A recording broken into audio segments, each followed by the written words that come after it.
And that's not even just physical stuff, but consciously. What if your schedule is really busy? Do you book yourself constantly? Do you have any space in your schedule? Are you working all the time and then workaholic, and then you have dates with your book club and with your... This is all a healthy lifestyle, to have a social life and to have a work life, but if you don't have space in your schedule, how are you going to date? Or when you do get a date, how are you going to make a second date? Oh, wait, I think I'm free 3 months from now. No. Make some space in your life, and if it ends up not having a date in it, contemplate what you want. Pray in that space. Live according to what it is that you want, in other words. You know, my brother died of brain cancer about 10 years ago now, and his wife, so she's my sister-in-law, she's been very kind, and she has invited me to Christmas. She does Christmas beautifully. She loves Christmas. Bless her heart. And usually when I go there, she and I have a little visit in the kitchen while other people are doing stuff. And almost every time she checks in on my dating status. Who are you dating? Well, you know, sometimes I have had somebody I was dating in my, you know, maybe once I dated whoever it was, but whatever. But but recently, she said, you know what, I don't feel sorry for you because, you know, you're alone during the holidays, and it's because you don't apply yourself. You're not doing anything. You're not doing anything to have a date. So I don't feel sorry for you anymore. You can come to Christmas by yourself, whatever. I was like, whoa, that's harsh. And the truth heals. It's true. I haven't done anything to date for the last 2 years. I did for a while, and then I was like, eh. But the truth heals. Maybe I don't really want to have a partner. I'm not doing anything. So how come when people say, would you like to have a partner? I go, oh, yes. Yes, I would love to have a life partner. I want someone to witness my life. I want someone to see the sunset with and walk on beaches. I'm not doing anything. Well, the universe sure isn't doing anything because I am not telling the truth. I'm not telling the truth. So notice your behavior around the things that you say you want. That's a really important way of tending the garden. She prayed, she applied herself, she did full-time online dating. She has a boyfriend. She was a full-time gardener. She was going for it. So we pray and we also act. Now, in the Bible, I miss James Kress because I used to like quoting Bible quotes for his benefit because he really knew the Bible. But James 2:26, for as, you've heard this before, for as the body without the spirit is dead, so faith without works is dead also. We have to act. But we don't act in a way that is controlling and trying to force outcomes. We act in a preparation way. Make space for your beloved. Take that class that expands your skill set so you can have that C-suite job that you want. Start a savings account for the trip that you want to take. Prepare the way. You're not making it happen, you're making it welcome. That's the way you tend that part of the garden. But what happens when your good doesn't happen the way you wanted it to, when the thing you desire is not happening the way you want it to? Well, I just spoke to that because we're not telling the truth half the time. But also, when you pray, you have to look, and this is part of the same idea, you have to look at what you really believe, and you have to peel away that sort of self-delusion that happens and see yourself as God sees you. God sees me as someone who doesn't feel like dating. And God sees me as someone who doesn't want to lose weight too, by the way. And I have a prayer that I am fit and beautiful, and I have a date to my sister-in-law's wedding. She's getting married. She's been at it, master gardener. She's getting married, and so I have to look good in the photos and I have to show up with a date. So I have 6 months for that to happen. You'll see if I'm telling the truth or not by my manifestation. So the last thing I want to talk about is, you know, we have all these desires to have, why do we have all these desires? Because we want to feel good. We want to feel the presence of spirit because when we feel good, we feel that surge of spiritual high. And then we also don't want to feel bad. And so a lot of times the way to a spiritual life is to sort of be open-hearted to pretty much everything, right? That's what our goal is, to be raised up above the fray of human condition where everything feels really kind of good. And if it doesn't, we approach it with love and curiosity. Because, I've told you guys before, but I like Michael Singer, who's a Buddhist, and he's written a lot of books. But we don't remember the miracle that we are. I talked about this 6 months ago, that we incarnated on a planet that's amongst billions of galaxies in the body that we're in, that was formed out of a microscopic cell that had the intelligence to grow arms and limbs and eyes and teeth and hair and a brain that can imagine anything. Isn't that just a miracle? Why can't we feel good about that every day? Maybe we could. So then when we got that baby body that's like going through life, we then had experiences. And we may have gotten sick from eating something, or we may have had a person who was our first love. Don't like that food, love that person, love that love. We go through life trying to choose to do things that make us feel good and avoid the things we don't like. That's exhausting. And so maybe you are hit by a sunset one day and you really feel spirit infiltrate. Oh my God, this is God. I love this. I'm going to buy the house on the corner where I can see that sunset all the time. No, we move through life. The goal is to move through life so that you feel like you're seeing that sunset all the time. How do you do that? You remain open-hearted. You greet things in life with an open-heartedness, with a curiosity, with love. Let's say you're breaking up in your relationship. You go to that with love and understand, what am I learning from this? How can I be a loving spirit, a loving presence in this process? What if we didn't resist and close off our heart to so much? Kathy Ann sometimes says there's somebody who says, what is God? God's what's happening. It's in everything. It's in everything. So we can't sit there choosing all the time, this feels good and that doesn't feel good, this feels good. No, open-heartedness. If we did that, we would be gardeners and our consciousness would be the size of Versailles in France, like one of the biggest gardens in the world. So how do you do that? Very briefly, you start in baby steps.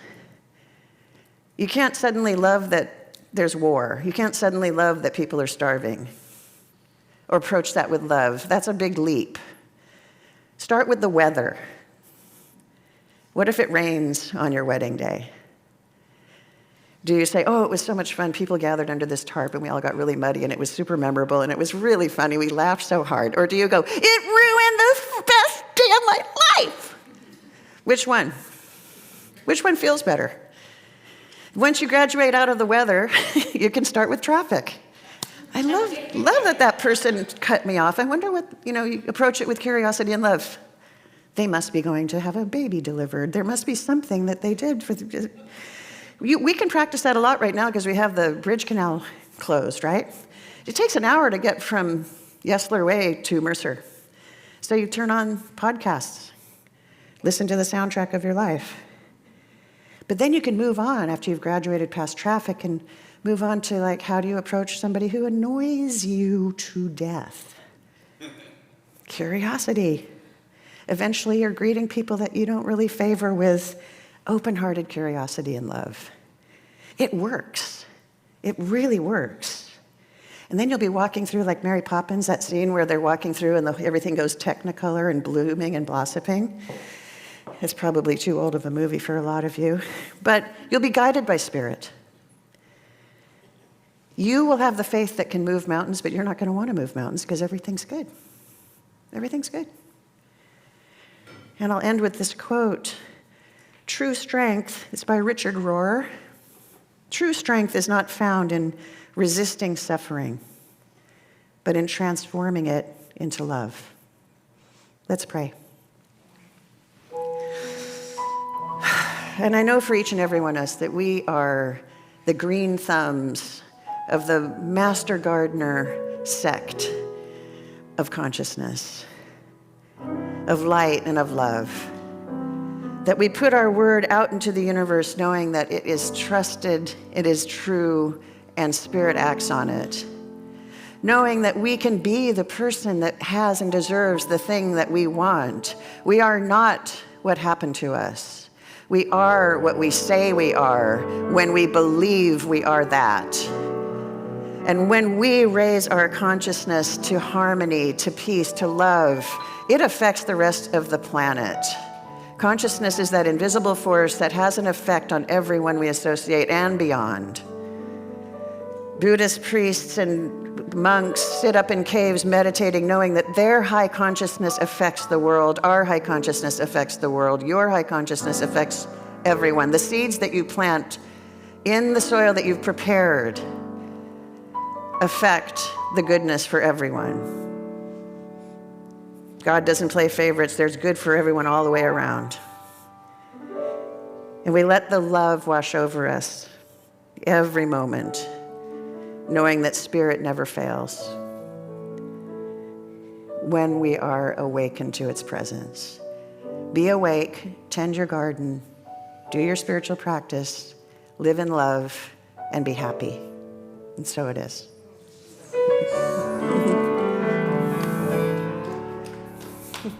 Thanks.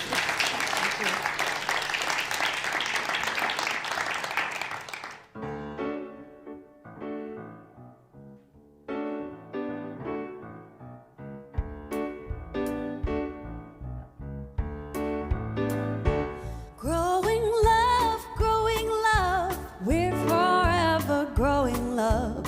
It's a seed that we can sow. With our caring, it will grow. We are family, we are friends, and the feeling never ends. Together we're forever growing love. We seek the sunshine, we bless the rain. Through the storm, we know the sun will shine again. We have God light in our hearts.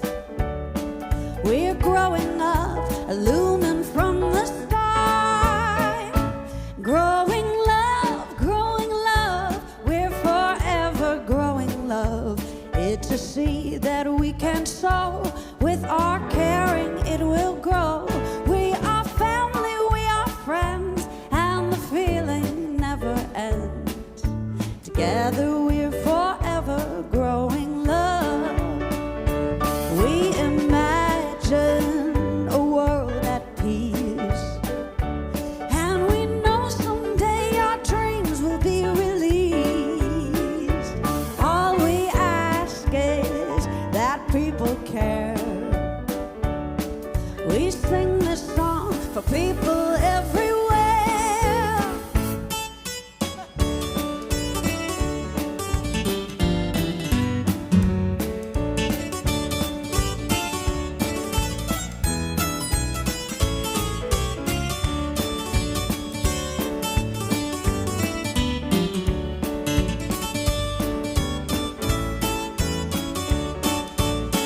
Well, we imagine a world at peace, and we know someday our dreams will be released. All we ask is that people care. We sing this song for people everywhere. Growing love, we're forever growing love. It's a seed that we can sow. With our caring, it will grow. We are family, we are friends, and the feeling never ends. Together we're forever growing love. Together we're forever growing love. Together we're forever growing love.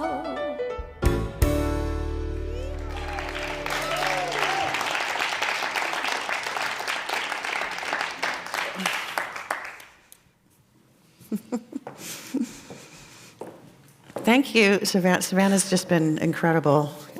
Thank you, the band. Yeah.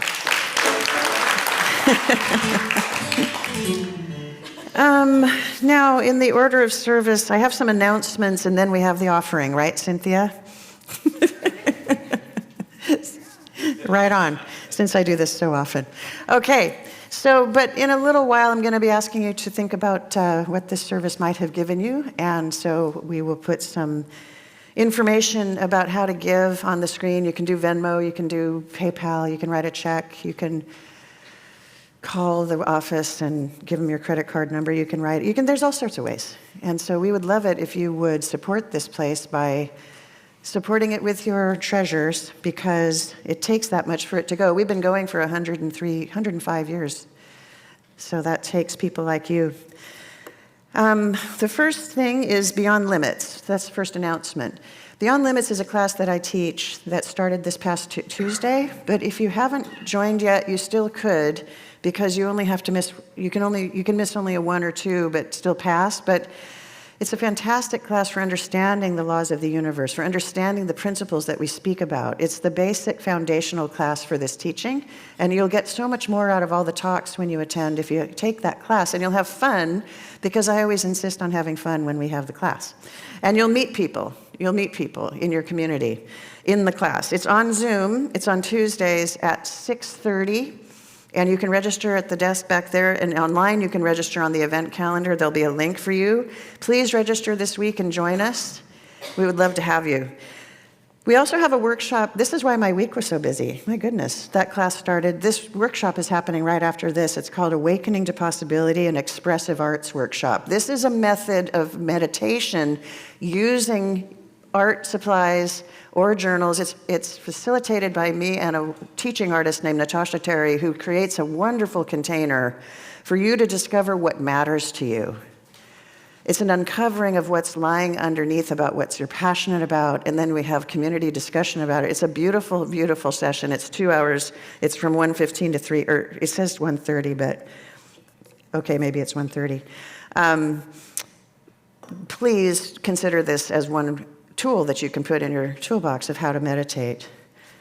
We have Create a Better World. We have that arm of Center for Spiritual Living, which goes out and builds people houses and gathers food and coats, and you've seen all the causes that we support. That's by a team called Create a Better World. If you want to be part of that and be able to give of your service, they have a sign-up table this week, and it's in the lobby out there, and it's also downstairs. So if you want to join that team and be part of upcoming service projects, please go and talk with them and put your name and your contact information, because we can really make a big difference, and we have. We've made a really big difference in our community. Gosh, there's so many announcements this time. Annual meeting. We have an annual meeting. It's very important. I said, tipping my glasses. It's very important. Because this is where we choose our leadership. This is where we find out what's going on. People can come to the annual meeting. Everybody can. It's informative. It's going to be in here. It's going to be hybrid, so if you happen to be home, you can participate. Members can vote. Only members can vote, but everybody can attend to hear what's happening. Who is the leadership here? And we'll recognize people who are coming onto the board and who are leaving the board. We'll vote for the board members. You might want to become a member, because we're going through a really big year of transition right now. Most people are aware that Kathy Ann Lewis is retiring. We're going to be finding a new spiritual leader. If you want to know the process and how that is and be part of it, become a member. But also read your newsletter, because we have a community conversation segment that you can see everything that's happening, so you can stay in the know. And then last but not least, we have our Easter services coming up. We have a metaphysical Easter. If you want to hear about Jesus, you come to Good Friday. And if you want to hear about rebirth and growing, come to Easter Sunday. Come to both. They're fantastic. Kathy Ann does an amazing Easter service. And we have Tommy Burton on Friday, and we have Stephanie Ann Johnson on Sunday. And the choir. So this guy's been working. So we have an amazing set of experiences for you. So with that, I would ask whoever has the basket to come up. Hello, good, thank you, Sadhna. Oh, it's Narchano. Okay, both of you, excellent. It's a team, you're gonna bless it. Okay, so at this place, if you haven't already seen it before, we come up and put our gifts in the basket. If you already gave on Venmo, you can hover your hand and bless the basket. So come on up we usually have some bizarre music that Jake thinks of.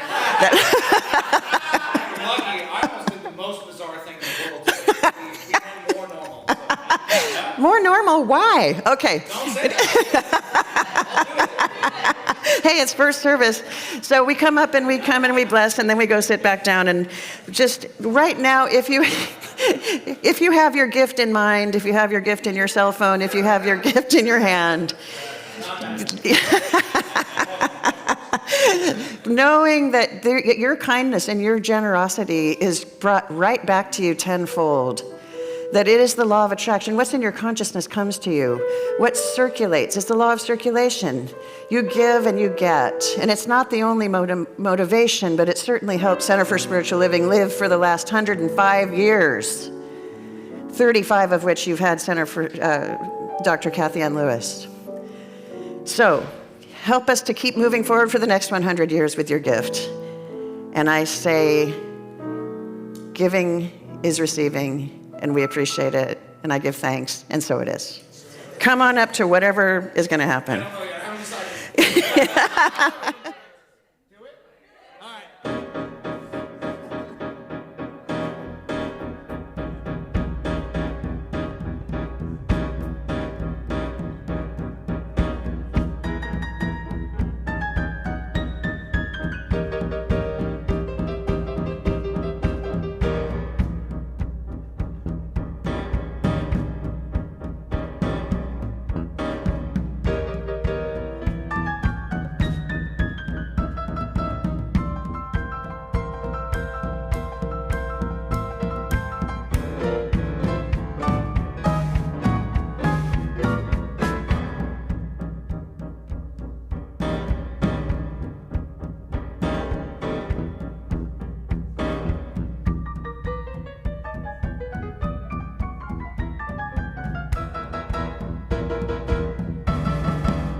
Yeah, my name's Robert Comstock. I'm a prayer practitioner here at the center.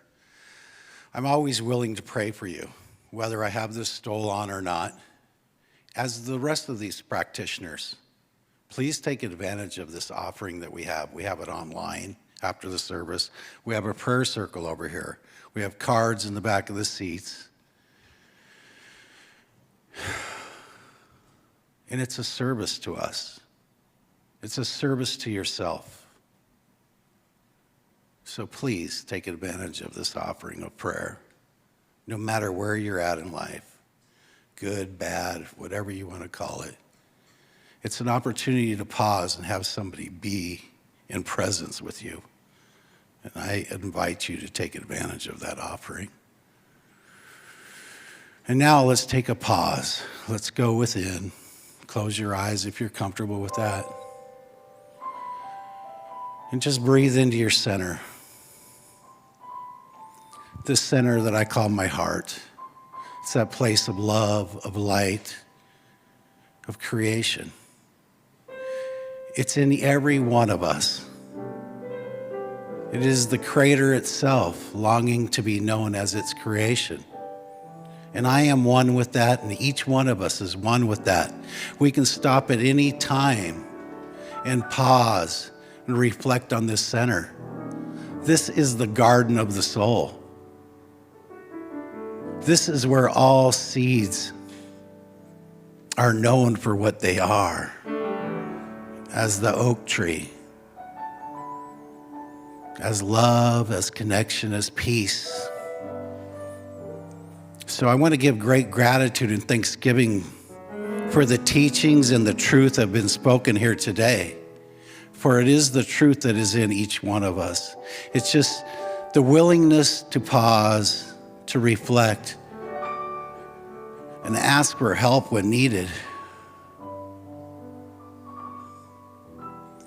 For we are the greatest investment in this life. And with a loving heart, I invite each one of you to invest in yourself. And in that gratitude for everything that has been spoken here, in love and thanksgiving, I say thank you, Mother, Father, God. May we each have a loving kindness in our daily life. And so it is.